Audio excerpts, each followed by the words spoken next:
Hi, everyone. I just wanted to come on here because I just heard some news. I was actually following through with some of the people that I met this afternoon. So, as you know, this afternoon we went live and I was at Tendercare Living Center, which is a long term care home. And as the MPP for Scarborough Southwest, I have sometimes gone beyond the riding of Scarborough Southwest on issues that really matter to the people of Scarborough Southwest, but people across Scarborough and the things that we're facing in Scarborough. So today I just wanted to come on and uh, just share some feelings with you.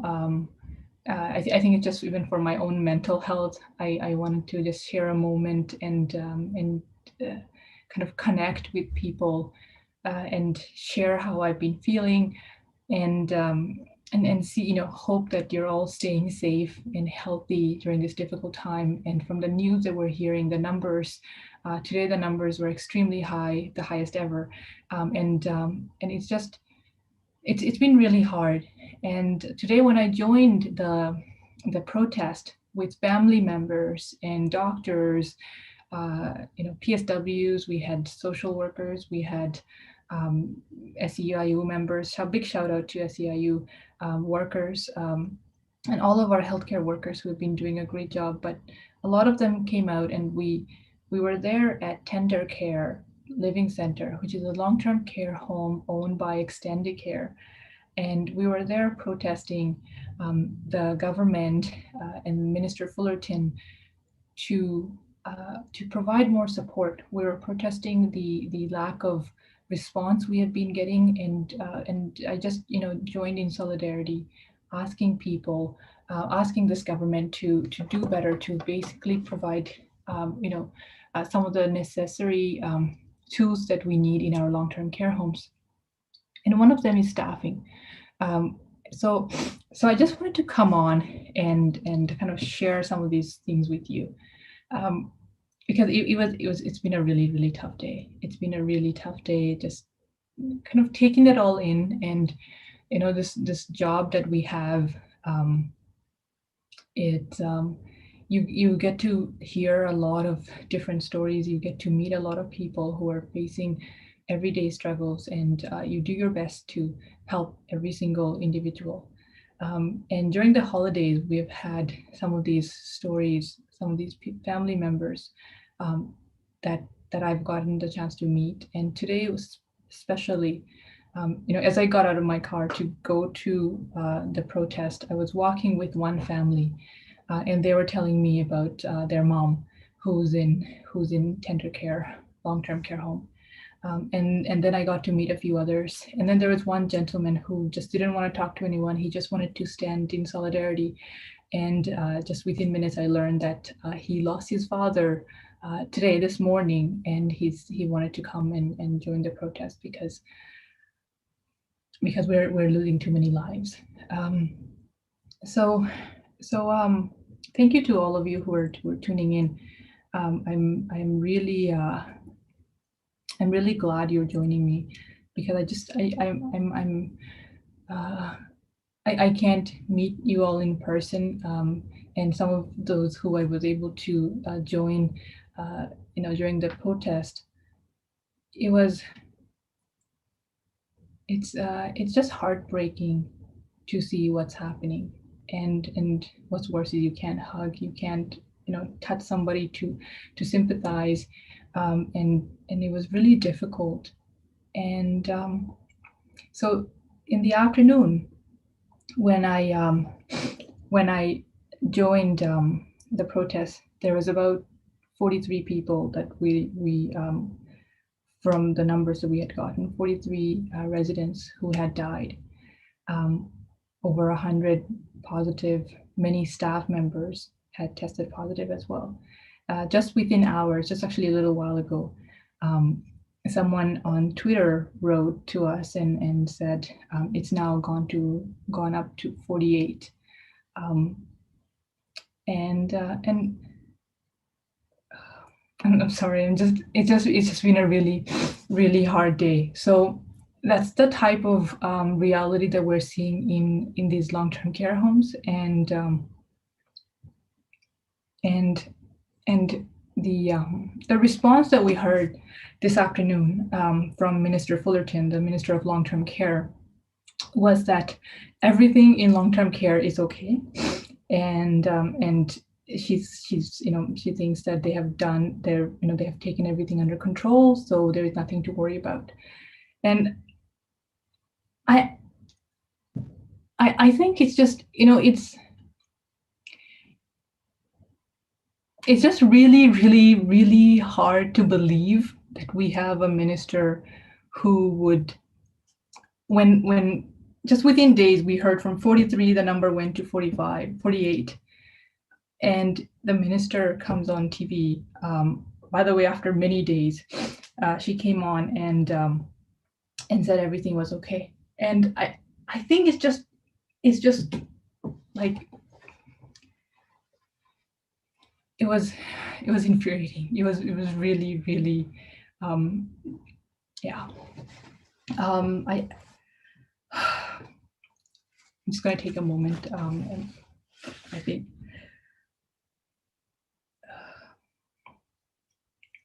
so.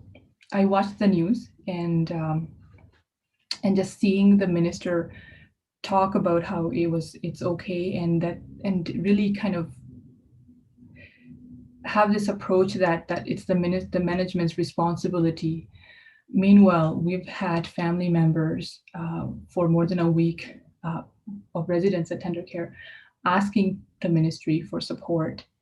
Really, I think it's outrageous. It just goes to show how out of touch this government is, how out of touch the Minister of Long-Term Care is. And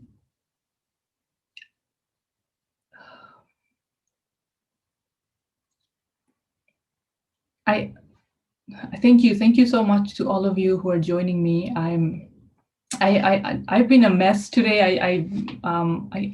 We can't do town halls like we used to, so I just wanted to come on and just share my frustration because it just cannot continue like this. It just cannot. I mean, we've had months and months to fix what's going on across this province.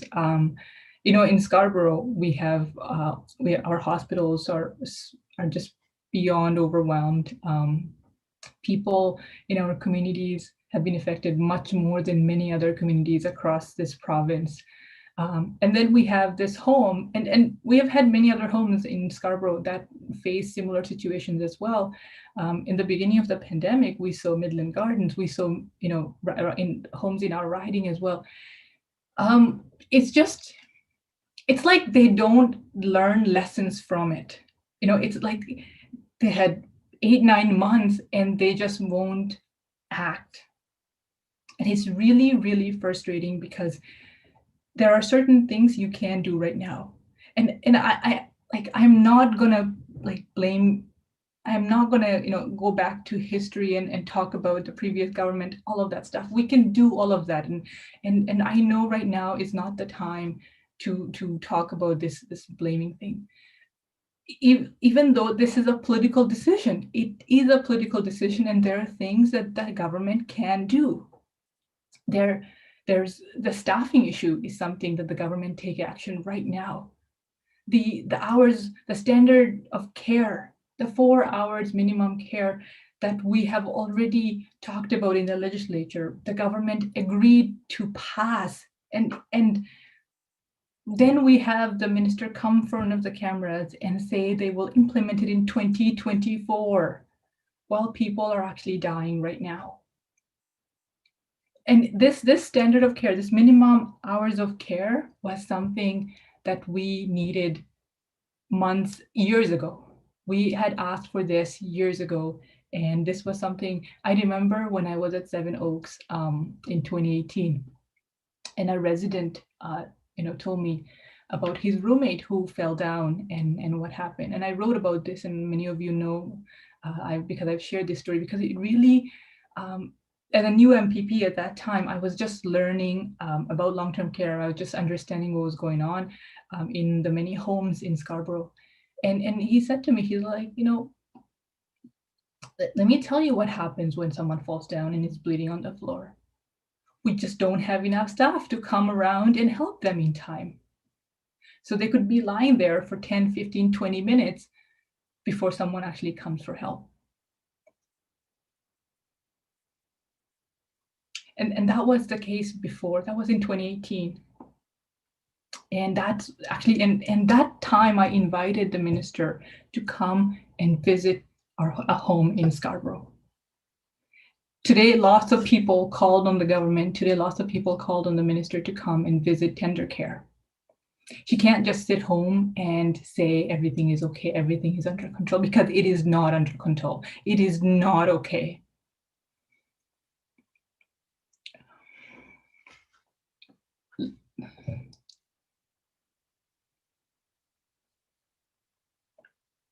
I want to thank all of you who are joining me, Tracy,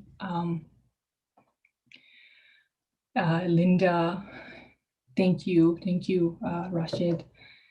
We have to work together, and it's this is going to continue unless we have all of us just continuously pushing this government.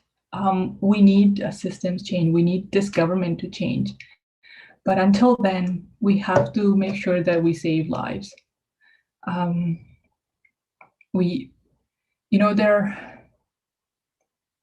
There's another family that I was talking to, and his father is in Tendercare, who was, and the family members that were there at the protest were telling me that that they found out yesterday that their father had tested positive. But right now they're just left in the dark about what's going on and whether they're getting enough support, whether these residents are getting fed, are properly taken care of, whether people are actually isolated the way they should be. I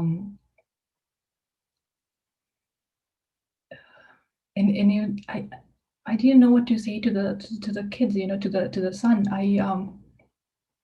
Because the solutions are there, the proposal, the ideas are there. It's just a matter of taking those steps. People today asked the government to call in the military because we know when we were in the first wave, the military came and really I salute to all of those men and women who risked their lives and provided the care in those homes at that times. And salute to all the long-term care healthcare providers, the PSWs, all of the caregivers in our long-term care homes, and the in-home at-home caregivers as well, because they are risking their lives every single day to provide care. And what everyone's asking for is more support, is more hands on deck, is more staff to be able to do this job. I was talking to Dr. Vivian today, who was at the protest, and is one of the organizers of the protest, who's been doing remarkable work on this fight and has been in the forefront asking this government to step up. And she highlighted the fact that even after 10 months, we have homes where nurses and PSWs have come forward and said we don't have enough PPE. And the fact that we had to actually go out and get donations and provide this kind of support from community level. I mean, it's great that we're doing that, and I want to recognize the community members, and I from the bottom of my heart, I appreciate all the community organizations that have been doing that.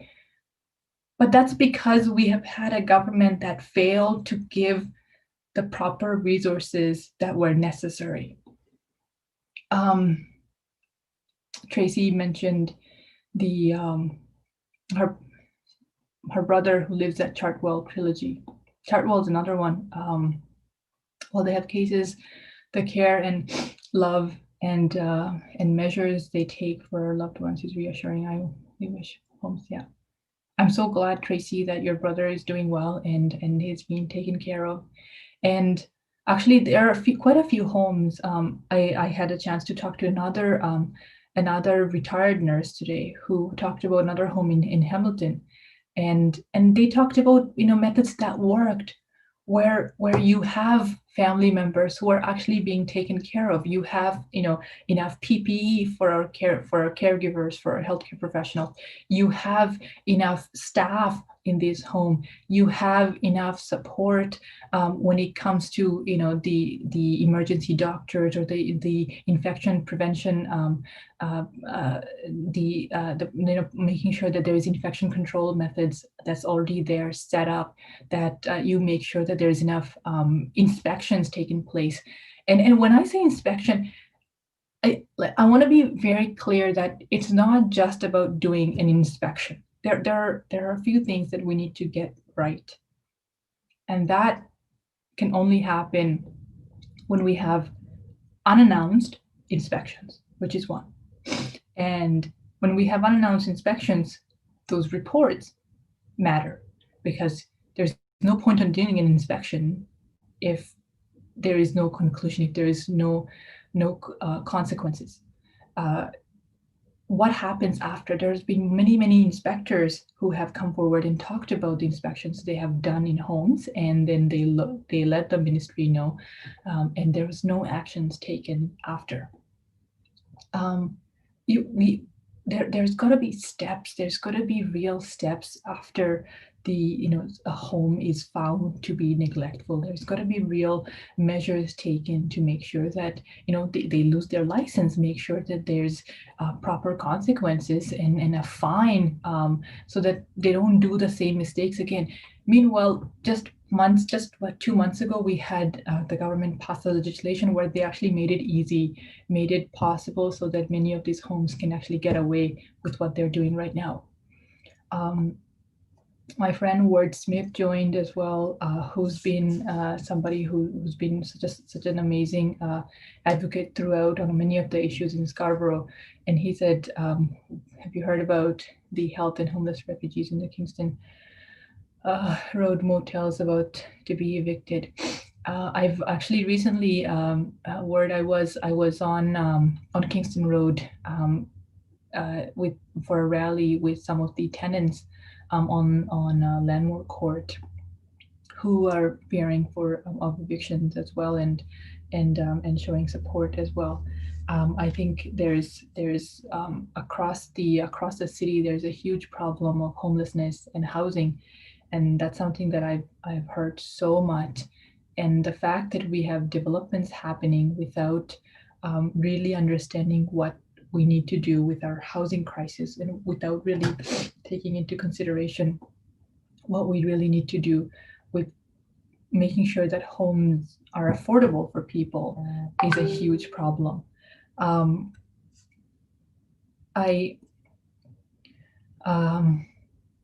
I think across this riding and across Scarborough, we're seeing a huge influx of new developments happening, and that's another problem that relates to a lot of issues, whether we're talking about housing, whether we're talking about homelessness, and just plain affordability. That the fact that during this pandemic we saw the landlord and tenant board have online hearings,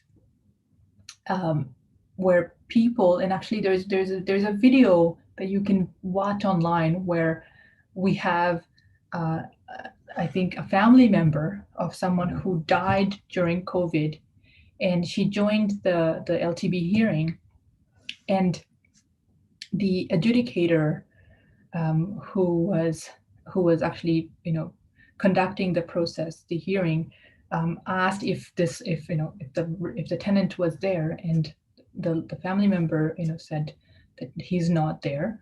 He passed just recently. And then she was told that he wasn't talking to her, and he's only asking for the actual tenant whose name is on the papers. And if that person's not there, then they'll have to move on, completely ignoring the fact that this tenant died and their family members were on the call, on this video call. And there's obviously language barriers. There are issues with proper representation and proper knowledge of what's going on, and rights, really. So there's a lot of things that are happening when it comes to the issue of homelessness and people who are having a hard time just finding enough support to be able to have a roof over their heads. I want to go back a little bit and just end with my thoughts on some of the things that we could have the government do right now for long-term care, because the issue that we're facing on Tendercare is something that we have seen happen across the province in many other homes, and today was just another example of something that is continuing and under the watch of this government, which Doug Ford came on in front of the cameras and said he's putting some iron ring around long-term care homes. And yet, as of now, I have heard 48 people have died in Tendercare. And we know the reputation of these homes like Tendercare or extended care.